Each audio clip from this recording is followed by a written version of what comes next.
ناظرین، سیرت و ذکر مصطفیٰ صلی اللہ علیہ وسلم وہ موضوع ہے جس پر ساری عمر بھی گفتگو کی جائے یا لکھا جائے پھر بھی یہ ذکر مکمل نہیں ہو سکتا۔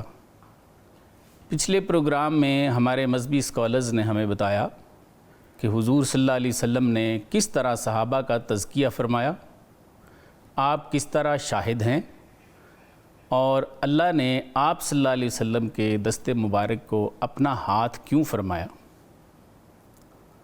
ناظرین، اسی پروگرام کو آگے بڑھاتے ہیں، لیکن گفتگو سے پہلے میں آپ سے اپنے آج کے مہمانوں کا تعارف کرواتا ہوں۔ میرے آج کے مہمان ہیں ڈاکٹر ظہیر عباس صاحب، میرے دوسرے مہمان ہیں ڈاکٹر مفتی شکیل احمد صاحب۔ سر، آپ دونوں کی تشریف آوری کا بہت بہت شکریہ۔ سب سے پہلے تو آپ کا شکریہ، پھر سنو ٹی وی کا شکریہ کہ اسلام اور آقا علیہ السلام کی سیرت کے حوالے سے لب کشائی کا موقع بھی دیا، اور بہت ہی خوبصورت انداز سے یہ پروگرام جو ہیں سیرت کے حوالے سے یہ کیے جا رہے ہیں۔ اس پر میں سنو ٹی وی کی ساری ٹیم کو اور بطور خاص آپ کو مبارکباد پیش کرتا ہوں۔ بہت شکریہ سر، بہت شکریہ۔ پہلا سوال ہم شکیل صاحب سے کر لیتے ہیں۔ سر، قرآن مجید میں ہے، اللہ تعالیٰ ارشاد فرماتے ہیں، ان اللہ و ملائکتہ یصلون علی النبی یا ایھا الذین آمنوا صلوا علیہ وسلموا تسلیما۔ کیا فرماتے ہیں اللہ تعالیٰ کہ میں بھی درود پڑھتا ہوں، میرے فرشتے بھی پڑھتے ہیں، اور اے ایمان والو آپ بھی پڑھو۔ تو قرآن میں یہود و نصارہ کو بھی حکم دیا، وہ بھی اپنے لوگوں کو بتائیں حضور صلی اللہ علیہ وسلم کے بارے میں۔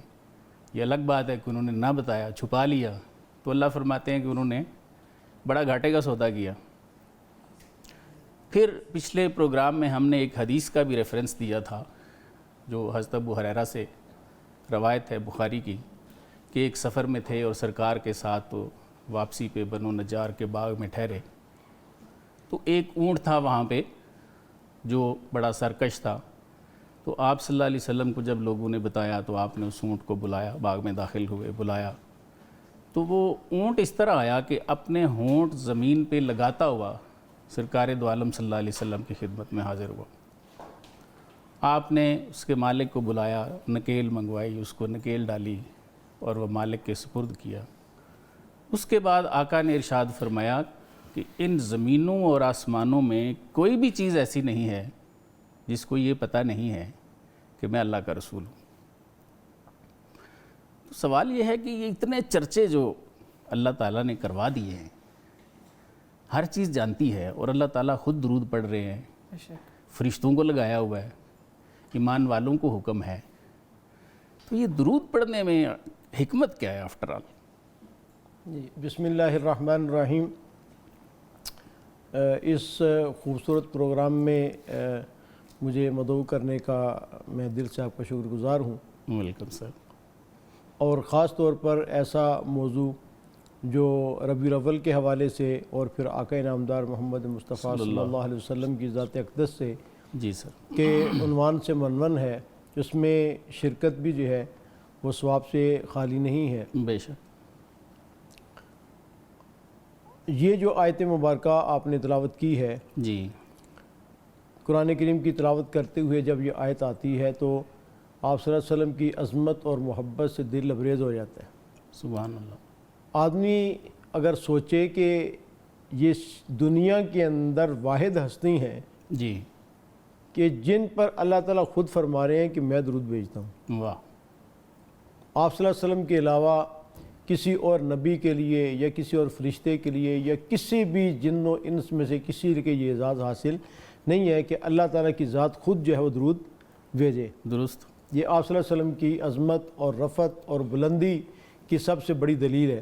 جی دوسری بات یہاں یہ عرض کرنا چاہوں گا کہ ایک انسانوں کا درود بھیجنا ہے اور ایک اللہ تعالیٰ کا درود بھیجنا ہے۔ جی، لفظ دونوں جگہ صلاۃ کا ہے، جس کا ترجمہ اردو میں ہم درود سے کرتے ہیں۔ جی جی، جب اللہ تعالیٰ درود بھیجتے ہیں تو اس کا مطلب یہ ہوتا ہے کہ درود کا مطلب اس وقت یہ ہوتا ہے کہ اللہ رب العزت اپنی رحمتیں وہ نازل فرماتے ہیں، تو اس وقت درود کا معنی جو ہوتا ہے وہ جو ہمارے اعتبار سے وہ نہیں ہے۔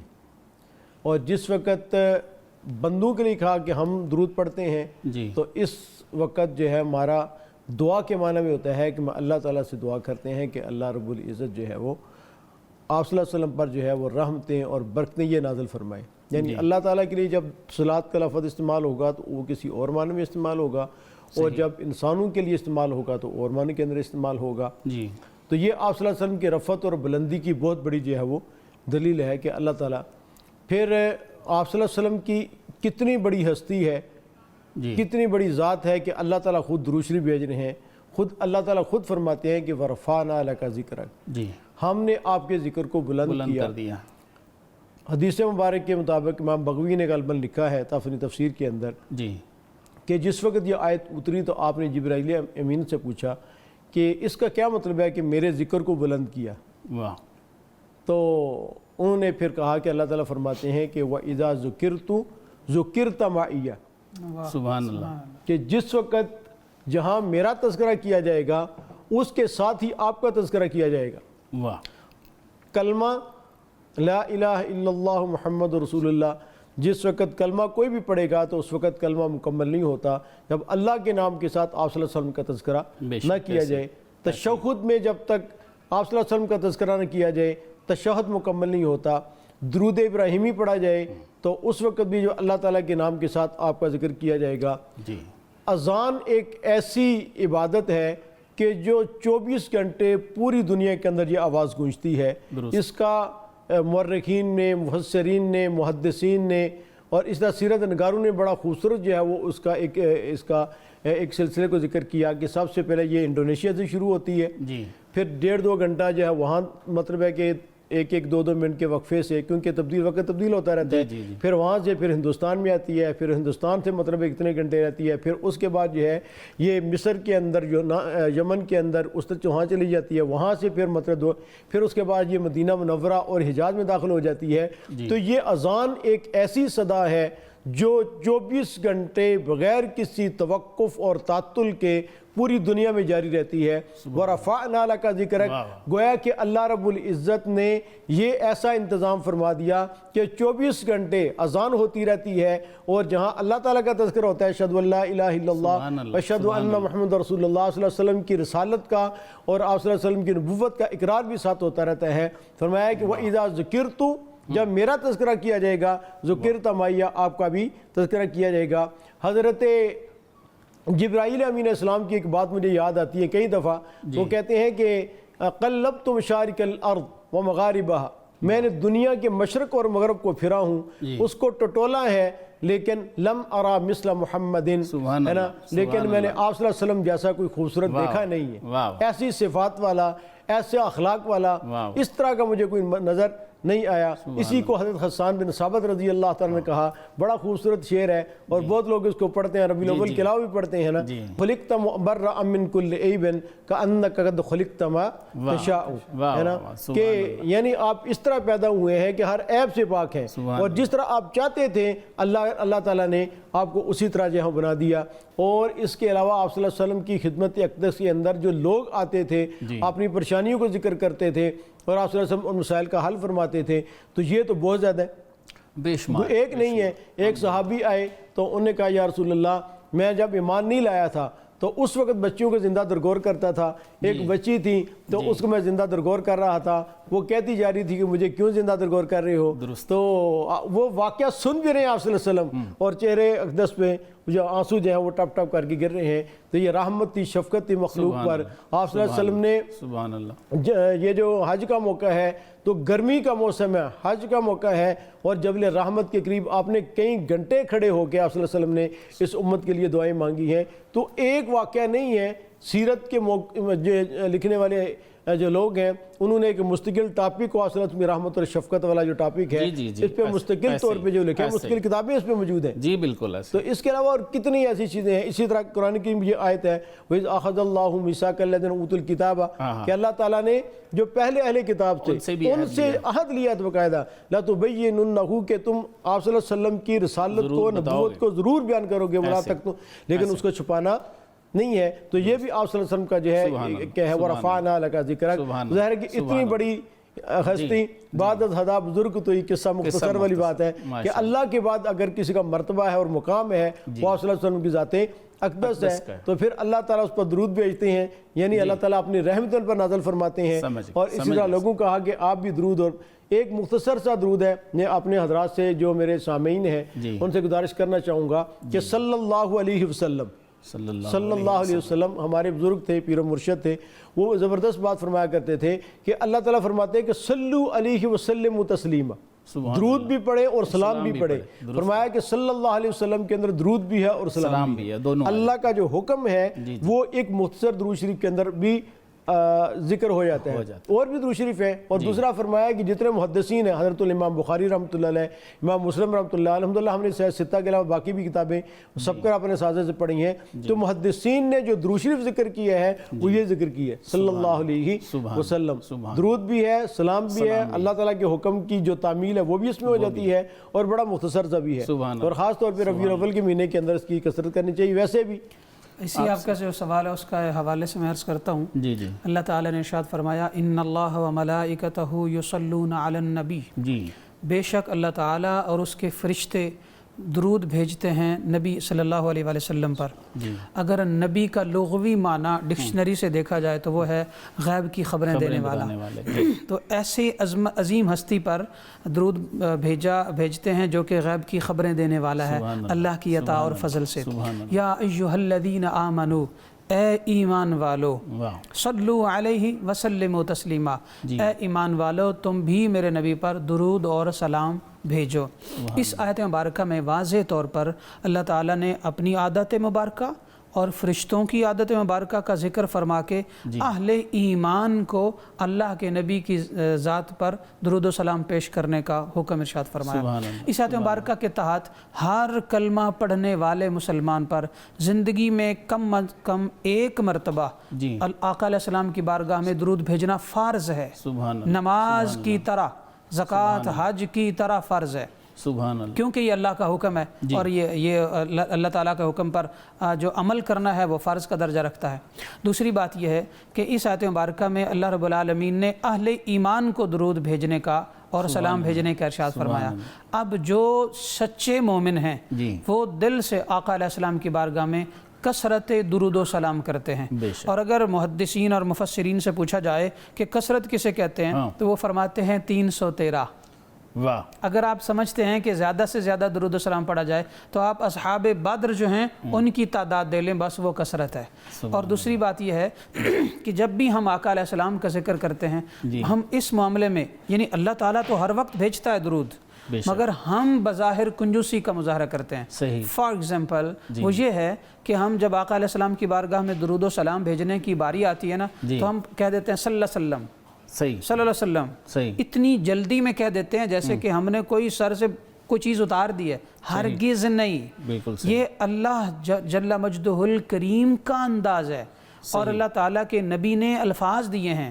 اور پھر اس میں اگلی حکمت یہ ہے کہ جب ہم درود ابراہیمی پڑھتے ہیں اس کی بہت زیادہ فضیلتیں احادیث مبارکہ میں آئی ہیں، اور آقا علیہ السلام کا محبوب درود ہے، اس میں ابراہیم علیہ السلام اور آل ابراہیم پر درود ہے، جبکہ ہم مسلمان بطور مسلم جب درود پڑھتے ہیں تو ہم صرف صلی اللہ علیہ وسلم پڑھتے ہیں۔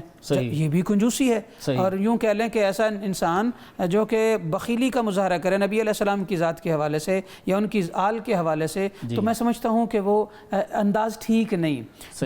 جس طرح اہل بیت اطہار کی عظمتیں اور فضائل قرآن کریم میں حدیث مبارکہ میں بیان ہوئے ہیں، ان سارے فضائل کو دیکھتے ہوئے جیسا کہ آقا علیہ السلام شاہ فرمایا میں تمہیں کتاب اللہ دے رہا ہوں اور اپنی اہل بیت دے رہا ہوں، ان کو نہ چھوڑنا، کبھی گمراہ نہیں ہوگے اور ہمیشہ ہدایت پر رہو گے۔ تو ہمیں بھی چاہیے کہ درود ابراہیمی کو فالو کرتے ہوئے آقا علیہ السلام پر درود بھیجیں، اور آقا علیہ السلام کی آل پر بھی درود بھیجیں، اور درود بھیجنے میں جلدی کا مظاہرہ نہ کریں بلکہ تہ دل سے، دل کی اتھا گہرائیوں سے درود بھیجیں، جیسا کہ صلی اللہ علیہ وآلہ وسلم، صلی اللہ علیہ وآلہ وسلم۔ دوسری بات یہ ہے کہ جب ہم درود پاک بھیجتے ہیں تو درود ابراہیمی کی بڑی فضیلت ہے، جیسا کہ جناب ڈاکٹر صاحب نے فرمایا اور انہوں نے بے شک بجا اور حق فرمایا کہ آقا علیہ السلام جو ہیں آپ کی ذات مبارکہ پر اس انداز سے درود پاک بھیجو کہ جیسا کہ حکم ہے، اور درود ابراہیمی کی بھی فضیلتیں اور برکتیں ہیں۔ پر جب ہم نماز میں ہوتے ہیں تو درود ابراہیمی بھیجنا اور پڑھنا جو ہے وہ زیادہ فضیلت والا ہے، جیسا کہ احادیث میں ہے۔ اور جب ہم نماز کے باہر ہوتے ہیں تو درود ابراہیمی کے علاوہ وہ درود آقا علیہ السلام کی بارگاہ میں پیش کرنا زیادہ فضیلت کا باعث ہے، جس کے اندر درود بھی ہو اور سلام بھی ہو۔ تو ہم نماز میں جب پڑھتے ہیں درود ابراہیمی تو سلو پر عمل ہو جاتا ہے، وسلمو پر عمل پھر کہاں ہوگا، کیونکہ اللہ تعالیٰ کا تو حکم ہے۔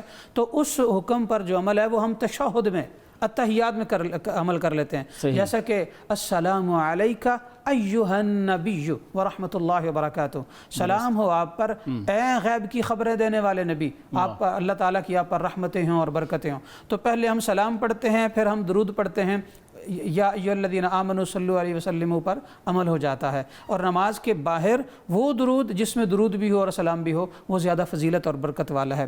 اگلی بات عرض کروں، المعجم الاوسط حدیث کی کتاب ہے، اس کی حدیث نمبر 6111 ہے۔ اس میں آقا صلی اللہ علیہ وآلہ وسلم کی روایت ہے، حضرت عبداللہ بن عباس، اور دوسری روایت میں حضرت ابو ہریرہ رضی اللہ عنہ بیان کرتے ہیں کہ کوئی اگر یہ چاہے کہ آقا علیہ السلام کو خواب میں دیکھے تو زیارت مصطفیٰ علیہ السلام کے لیے کامیاب نسخہ کون سا ہے؟ تو حضرت ابو ہریرہ فرماتے ہیں اور حضرت عبداللہ بن عباس بھی، 4 ایسے صحابہ گزرے ہیں جو محدث صحابہ تھے، انہیں عباد اللہ اربع کہا جاتا ہے، ان میں حضرت عبداللہ بن عباس بھی ہیں۔ تو فرماتے ہیں کہ ہر جمعرات کو اور جمعے والے دن کسی بھی وقت آپ آقا علیہ السلام کی بارگاہ میں کثرت سے درود پڑھیں، اور وہ ہے اللہم صلی علی محمد النبی الامی۔ یہ الفاظ ہیں المعجم الاوسط میں۔ فرمایا کہ جو میرا امتی یہ درود پاک پڑھے گا شب جمعہ کو یا جمعہ والے دن، اگلے جمعہ یا اس سے اگلے جمعہ سے پہلے اللہ تعالیٰ اسے میری زیارت عطا فرمائے گا، اور فرمایا جو میری زیارت کر لے اللہ تعالیٰ نے اسے بخش دیا۔ اور یہ بھی فرمایا کہ من رآنی فی الیقظہ فقد رآنی من رآنی فی المنام فقد رآنی فی الیقظہ، جس نے مجھے خواب میں دیکھا گویا کہ اس نے مجھے حقیقت میں دیکھا۔ تو قرب مصطفیٰ علیہ السلام جو ہے وہ درود و سلام کے اندر ہے۔ جو یہ چاہتا ہے کہ آقا علیہ السلام کی بارگاہ کا مقرب ہو جائے، اسے چاہیے تہ دل سے، دل کی سکون کے لیے درود و سلام پڑھے اور کثرت سے پڑھے، کیونکہ یہ اللہ بھی رحمتیں بھیجتا ہے۔ اور جیسا ڈاکٹر صاحب نے فرمایا، یہاں ایک ذہن میں میرے سوال پیدا ہو رہا تھا کہ اللہ تعالیٰ آقا علیہ السلام پر رحمتیں بھجواتا ہے، اور تو وہ درود و سلام کے حوالے سے رحمتیں بھجواتا ہے، یہ بات بھی اپنی جگہ بجا ہے، جیسا کہ تفاسیر میں احادیث مبارکہ میں آیا ہے۔ مگر نبی تو خود رحمت ہے، سبحان اللہ، وما ارسلناک الا رحمۃ للعالمین۔ اس آیت مبارکہ سورہ انبیاء کی آیت نمبر 107 ہے۔ اللہ رب العالمین نے واضح طور پر فرمایا ہے کہ اے محبوب علیہ السلام، ہم نے آپ کو تمام جہانوں کے لیے رحمت بنا کر بھیجا۔ تو اس آیت مبارکہ میں میلاد النبی علیہ السلام کا ذکر بھی ہے، یعنی آمد مصطفیٰ کا ذکر، دوسرا آقا علیہ السلام کی رحمت کا ذکر ہے۔ تو جب نبی خود رحمت ہے تو پھر وہ کون سی رحمتیں ہیں جو اللہ تعالیٰ الگ سے بھجواتا ہے؟ سبحان اللہ۔ تو سوال کا جواب جو محدثین لکھتے ہیں اور مفسرین کرام بھی، تفسیر کبیر ہے، تفسیر روح البیان ہے، اور تفسیر بیان القرآن ہے، اور دیگر تفاسیر کے اندر، کہ ان رحمتوں سے مراد اللہ تعالیٰ کے جلوے ہیں، کہ اللہ تعالیٰ اپنے محبوب علیہ السلام کو اپنے جلوے عطا فرماتا ہے اور ذات کا زیادہ سے زیادہ قرب عطا فرماتا ہے۔ اور اللہ کے قرب کا عالم یہ ہے کہ جو اہل جنت ہیں، جو اللہ سے محبت کرتے ہوں گے دنیا میں، ایک بار اگر اللہ تعالیٰ کا جلوہ دیکھ لیں گے جنت میں تو 70,000 سال تک تڑپتے رہیں گے، یا اللہ ایک بار پھر جلوہ دے دے، ہم جنت کے لیے مرے جا رہے ہیں کہ جنت مل جائے، لگژری لائف مل جائے، سہولیات مل جائیں۔ بہت سارے وہ لوگ جو اللہ کی محبت کے لیے جیتے ہیں وہ جنت میں بھی جنت کے لیے نہیں جاتے بلکہ جنت بھی مانگتے ہیں اللہ کے جلووں کے لیے۔ تو ایک بار اللہ تعالیٰ کی جو ساق مبارکہ ہے، جو اللہ تعالیٰ کی شان کے مطابق ہے، بخاری شریف کی حدیث کے مطابق، تو جب ایک بار دیکھ لیں گے تو 70,000 سال تڑپتے رہیں گے، اس کے بعد پھر تھوڑا سا جلوہ ملے گا، پھر سکون آ جائے گا، پھر تڑپیں گے، یوں ہی بغیر، یعنی وقت بھی نہیں ہے، زمانہ بھی نہیں ہے، مدت بھی نہیں ہے، تو ان لمیٹڈ ٹائم کے لیے یہ اللہ تعالیٰ کے جلووں میں وہ یوں ہی رہیں گے۔ اس کے ساتھ ہی میں آپ دونوں مہمانوں کا شکریہ ادا کرتا ہوں۔ ناظرین، یہ تھا ہمارا آج کا پروگرام۔ ہم اس موضوع پہ مزید گفتگو کریں گے اور اپنے بقیہ اشکال جو ہیں وہ اپنے مذہبی رہنماؤں سے اگلے پروگرام میں انشاءاللہ دوبارہ پوچھیں گے اور ان سے رہنمائی لیں گے۔ اس کے ساتھ ہی اپنے میزبان کو اجازت دیں۔ اللہ حافظ۔